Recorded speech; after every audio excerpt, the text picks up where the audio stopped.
BJP नेता मुख्तार अब्बास नकवी ने Iran Israel जंग पर ट्रंप के युद्ध विराम के दावे के बाद भारत की कूटनीति को लेकर एक बड़ा बयान दिया। वहीं नकवी ने आपातकाल के 50 साल को लेकर कांग्रेस पर जोरदार हमला भी बोला है।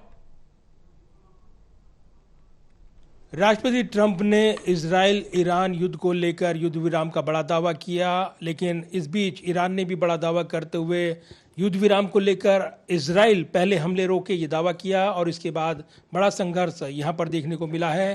पूर्व केंद्रीय मंत्री बीजेपी के वरिष्ठ नेता इस वक्त हमारे साथ जुड़ गए हैं, मुख्तार अब्बास नकवी। नकवी साहब, जिस तरीके से घटनाक्रम है, क्या आपको लगता है युद्ध विराम वाकई हो जाएगा?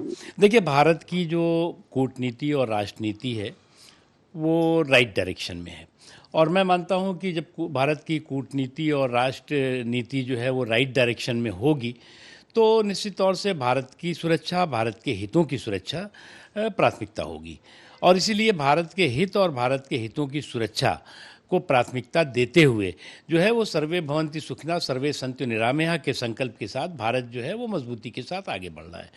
लेकिन अफसोस की बात है कि जहां एक तरफ नरेंद्र मोदी जी के नेतृत्व में भारत की कूटनीति राइट डायरेक्शन में चल रही है, वहीं कांग्रेस पार्टी की जो राजनीति है वो रॉन्ग डायरेक्शन में चल रही है और इसी का नतीजा है कि आज देश जो है वो संकट और कंटक के दौर में नरेंद्र मोदी जी को एक एसेट के रूप में देख रहा है और कांग्रेस पार्टी को लाइबिलिटी के तौर से। लेकिन ईरान पर जो युद्ध विराम जिस तरीके से अब जो चर्चा चल रही है, लेकिन इससे पहले एक चिट्ठी लिखी गई थी सोनिया गांधी की ओर से और ईरान पर चुप्पी को लेकर सवाल खड़े किए। देखो, ऐसा है, कांग्रेस पार्टी का ये इतिहास रहा है, कांग्रेस पार्टी का रिवाज और मिजाज रहा है, राजनीति रही है कि कभी भी वो किसी संकट के समाधान का हिस्सा बनने के बजाय सियासी व्यवधान का किस्सा गढ़ने में लगे रहते हैं और यही उसका नतीजा है।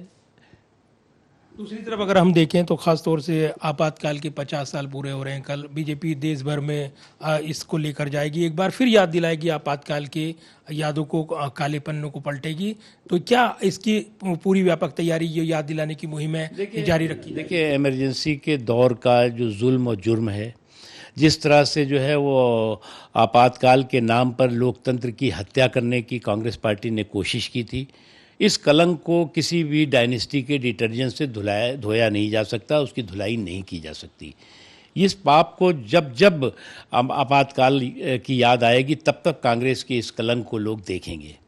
धन्यवाद बात करने के लिए। और एक तरफ ईरान और इजराइल का जो युद्ध विराम और ट्रंप का दावा, तो दूसरी तरफ यहाँ पर जिस तरीके से आपातकाल को लेकर बीजेपी 50 साल को लेकर पूरे देश में एक बार फिर से याद दिलाने वाली है, इस मुहिम को लेकर कई बड़े सवाल उठाने वाली है। इस पूरे मुद्दे पर बात कर रहे थे पूर्व केंद्रीय मंत्री बीजेपी के वरिष्ठ नेता मुख्तार अब्बास नकवी। कैमरामैन विदर्भ के साथ प्रदीप कुमार, टोटल न्यूज़, दिल्ली।